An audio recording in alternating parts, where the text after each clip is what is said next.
σας φίλοι μου από το κανάλι μας Φαγητά και Γλυκά για Εργαζόμενους. Σεμιφρέντο, εύκολο και γρήγορο με 2 μόνο υλικά θα φτιάξουμε σήμερα. Πάμε να το δούμε.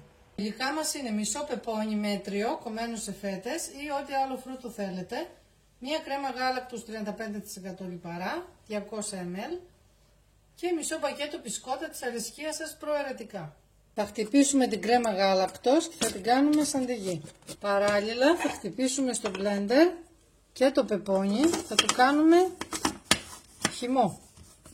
Έτοιμη η σαντιγί, ρίχνουμε και το πεπόνι, το χυμό και τα μπισκότα που είναι προαιρετικά και ανακατεύουμε.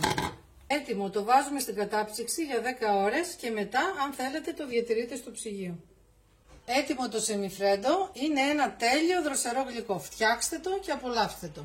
Αν σας άρεσε, περιμένουμε τα like σας, σχόλια και απορίες. Και αν θέλετε, κάντε και μια εγγραφή στο κανάλι μας.